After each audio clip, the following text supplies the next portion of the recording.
อุตุแจ้งเขามาว่าระหว่างวันที่7ตั้งแต่วันที่7ตั้งแต่เมื่อวานถึงวันที่10เด้อพี่น้องเด้อมื้อนี้วันที่8เด้อมื้อนี้วันที่8พายุโซนร้อนพายุฤดูร้อนฝนฟ้าแปรปรวนอากาศแปรปรวนเพิ่นว่าบ้านพ่อใหญ่การก็ตกตั้งแต่เมื่อคืนนี่ตกตั้งแต่เมื่อคืนฮอดมื้อนี้ตอนเช้านี่ก็ยังตกหยุดอยู่เด้บ้านพ่อใหญ่การอำนาจเจริญเด้พี่น้องพอดีเลยพ่อใหญ่การวานเข้าหน้าห้วยนี่ว่างามปีดีงามอยู่บ่ได้ซ้ำดอกคือซ้ำก็ซ้ำพุ่นซ้ำพี่เล็กๆน้อยๆดีกว่าปีกายอยู่ปีกายนี่มองเขียวอืดตื่นท่านมันบ่เกินเลยเด้พ่อใหญ่การซ้ำโอ้ยเฉพาะซ้ำนี่นา7 ไร่ให้น้องนี่ตั้งซ้ำประมาณ4 ไร่พุ่นเนาะ มีเข้าประมาณ2 ไร่ปีกายนี่โอ้ยทั้งปันซ้ำทั้งซ้ำต้นหากะบ่เศร้าเลยซุ่มนาที่บริวารนี่เบิ่งติล่ะเด้นาไก่เคียงพี่น้องลูกตนเพิ่นเยอะเพิ่นว่าเฮ็ดนายากอีกแล้วปีนี้ว่าซั่นเพิ่นว่าเพิ่นปันถมสุปีนั่นนะเบิ่งเด้แห้งรอให้มันบกรอให้มันแห้งน้ำก็แห้งมีมานี่น้ำแห้งหลายมานี่ฝนก็ตกมาตึมมานี่ปัญหาของมันพี่น้องปัญหาของน้ำ ไปเบิ่งแฟ้มภาพแฟ้มข่าวอันนี้ต้องเบิ่งต้องฟังดีๆฟังจนจบคลิปเด้อพี่น้องเด้อเพราะว่ามันมีอากาศแปรปรวนแล้วก็อาจจะเกิดฟ้ารั่วฟ้าบึ้มอีหยังก็ฝนระเบิดพุ่นน่ะฝนระเบิดเนาะตอนนับจากนี้ไปเดือนพฤษภาเนี่ยเพราะฉะนั้นนี่ในส่วนของวันที่13วันพืชมงคลวันแรกนาขวัญหลังวันที่13ไปก็มารอเบิ่งว่ากรมอุตุจะประกาศเข้าสู่ฤดูฝนวันที่17บ่นะครับเนาะเพราะว่าเพิ่นคาดการณ์ว่าวันที่17จะประกาศเข้าสู่ฤดูฝนนะไปเบิ่งแฟ้มภาพแฟ้มข่าวกันซะก่อนเนาะเกาะติดกับประกาศของกรมอุตุนิยมวิทยาเตือนประเทศไทยต้องเจอกับอากาศแปรปรวนนะคะประกาศฉบับนี้กินระยะเวลา 7-10 พฤษภาคมนี้กินระยะเวลายาวไม่เหมือนกับลักษณะของพายุฤดูร้อนนะคะพายุฤดูร้อนเนี่ยอาจจะมา 2-3 วันเต็มที่แล้วก็ไปแต่ลักษณะอากาศแปรปรวนในช่วงจะเปลี่ยนผ่านฤดูจากร้อนไปฝนเนี่ยกินระยะเวลามากกว่านั้นแต่ว่าความรุนแรงครั้งนี้มากน้อยต่างกันอย่างไรคือลูกเห็บเนี่ยอาจจะน้อยลงแต่ยังคงมีฝนฟ้าคะนองเกิดขึ้นได้มีลมกระโชกแรงเกิดขึ้นได้มีฟ้าร้องฟ้าผ่าได้นะคะเพราะว่าช่วงที่ผ่านมาเรามีฝนตกมาเรื่อยๆนะความชื้นในอากาศก็เรียกว่ามีการสะสมเพิ่มมากยิ่งขึ้นความรุนแรงอาจจะน้อยลงหน่อยแต่ก็ประมาทไม่ได้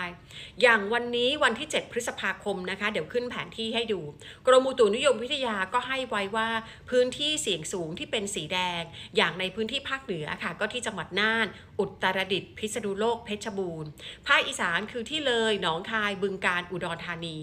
ส่วนพื้นที่เสี่ยงปานกลางสีส้มพื้นที่ภาคเหนือคือเชียงรายพะเยาแพร่อีสานก็คือหนองบัวลำพูสกลนครนครพนมมุกดาหารยะโสธรอำนาจเจริญอุบลราชธานีแล้วก็มีภาคตะวันออกคือสระแก้วจันทบุรีตราดส่วนพื้นที่ภาคใต้นะคะก็เรียกว่าระยะนี้มีฝนเพิ่มมากยิ่งขึ้น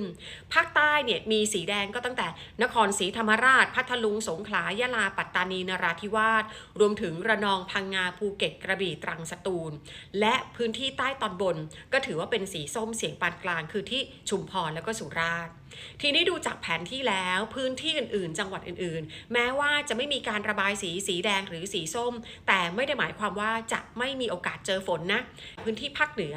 มีพื้นที่เสี่ยงสูงพื้นที่เสี่ยงปานกลางแต่ว่าโดยพื้นที่บริเวณอื่นก็ยังมีโอกาสฝนตกภาคเหนือมีฝนได้ 20% ของพื้นที่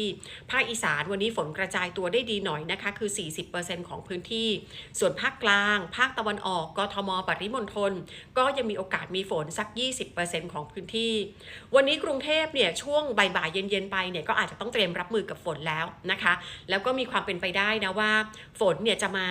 อาจจะค่ำนี้ต่อเนื่องถึงเช้าในถึง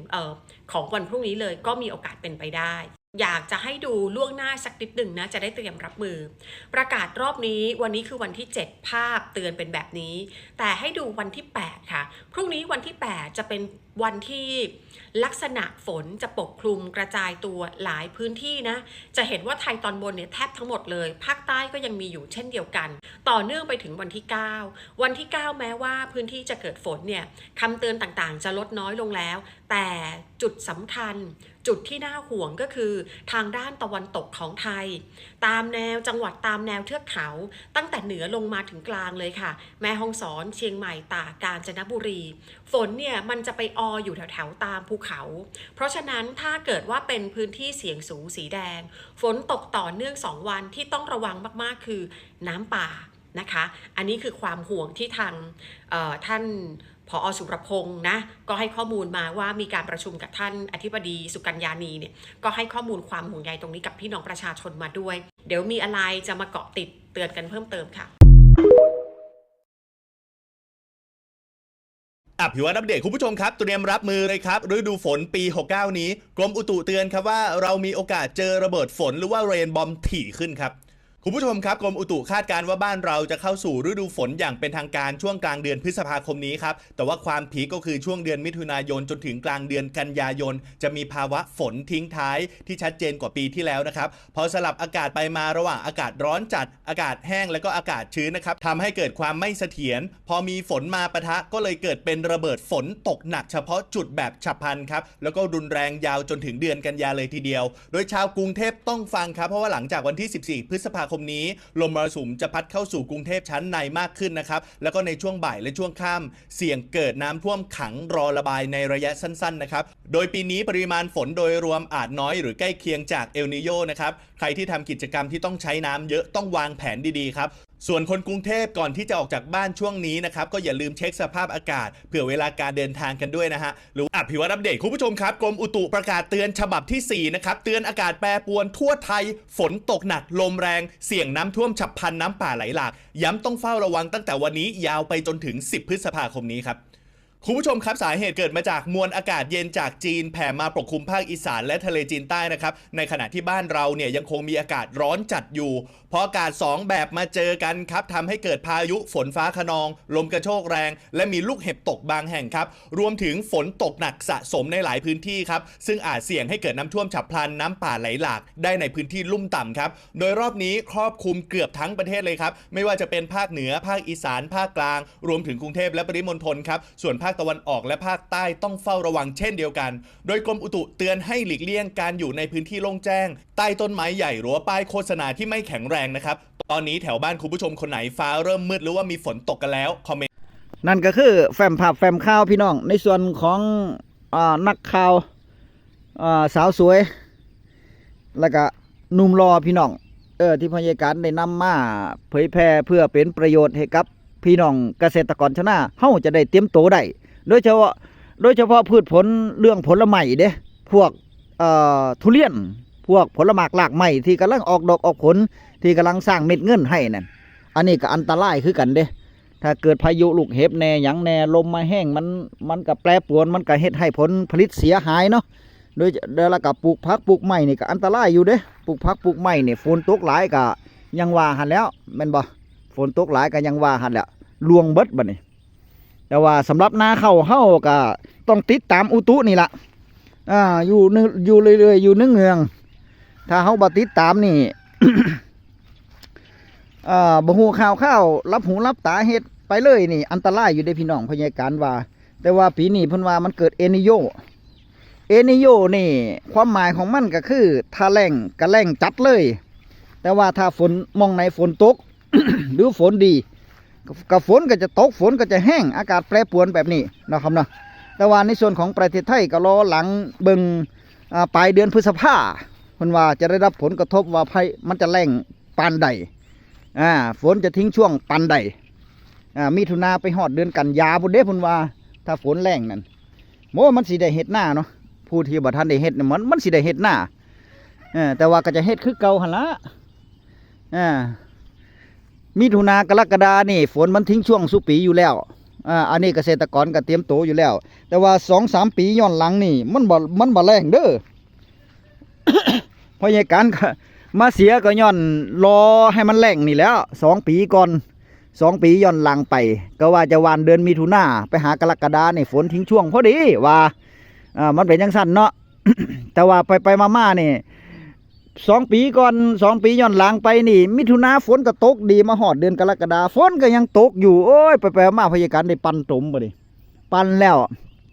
เขากำลังเกิดน้ำท่วม โอ้ยบ่ทาไปมาเด้อปลาทิ่มเลยเข้าเสียเบิดบัดนี้เข้าบ่ได้เต็มเม็ดเต็มหน่วยเด้อนี่เพราะฉะนั้นแล้วก็วันเดือนพฤษภาจะดีที่สุดเพราะอย่างการว่าวันหรือว่าจังซั่นกับปลายพฤษภาจะดีที่สุดนะวันเข้าวันน้ำนี่เวลามันมีปัญหามาเวลาเขาเวลาเข้าหน้าปีเด้หน้าวานเนาะเข้าหน้าปีหน้าวานนี่ถ้ามันบ่เกิดมาหรือมันมีความเสียหายมาเขายังวาน3ท่านวาน3แน่ยังแน่เขายังหากะหายังมามันยังมีเวลาว่ายังไงซะมันยังมีเวลาเฮ็ดเนี่ยแต่ว่าถ้าหากว่า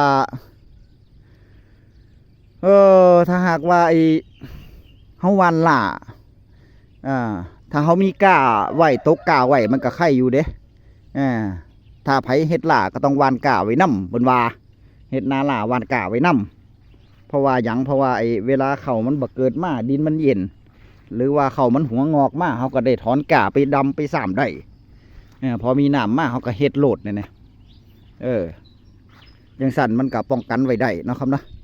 แต่ว่าตาบ่ได้เตรียมแผนบ่ได้เตรียมไว้เลยนี่โอ้ยไปหากาไปหาผู้นั่นผู้นี่ไปย้อนเอาแบบนี้โอ้มันซ่าพี่น้องมันซ่าอีหลีเด้ซ่าอีหลี เวลาเฮาหว่านเข้าแล้วก็คุมหญ้าไว้เด้อพี่น้องเด้อคุมหญ้าไว้ถ้าเฮาบ่คุมหญ้าก็ มันบ่ไหวเด้หน้าวานนี่ต้องคุมหญ้าเด้พี่น้อง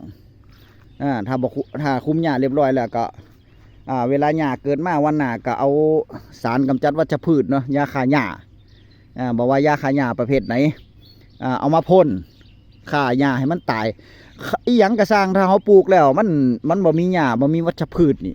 มันก็บ่มีอีหยังมาแย่งกินปุ๋ยมันก็จะงามมันบ่เข้าก็จะงามพี่น้องแต่ว่านาปากท่านาห้วยนี่2 ไร่เทิงๆนี่มันห่างอยู่นี่วันห่างวังถามว่ามันห่างบ่ใจพ่อใหญ่กันอยากให้มันทีกว่านี้ใจพ่อใหญ่กันอยากให้มันทีกว่านี้อยู่มันห่างอยู่อยากให้มันทีแบบนี้เนี่ยมองนี่เนี่ยมองเขียวๆปื้อๆนี่แต่ว่าซุมนี่พ่อใหญ่กันว่ามันห่างอยู่นี่เฮ็ดแบบภาคกลางเนี่ยเขาจะวานทีกว่านี้เนี่ยเขาจะวานทีกว่านี้แต่ว่านาปากทางพยาการใส่เครื่องยอดเข้าเด้อเครื่องยอดเข้ากิ้งผู้เดียวยอดผู้เดียวพี่น้องโอ้ง่ายเขาได้ไปเขาก็กิ้งไปลุบเลยสบายกิ้งได้สบายเลยเครื่องยอดเข้าเด้อพี่น้องเด้อใครอยากได้พยาการแปะลิงก์ไว้ให้เฮ็ดผู้เดียวยามแดดตกลมเย็นเขาก็ไปเฮ็ดตอนเช้าๆมาเขาก็ไปเฮ็ดปั้นให้มันแหลกๆแล้วก็ไปเฮ็ดโอ้เข้ามันเกิดมาแบบหน้าดำนี่เพิ่นว่ามันได้ผลผลิตหลาย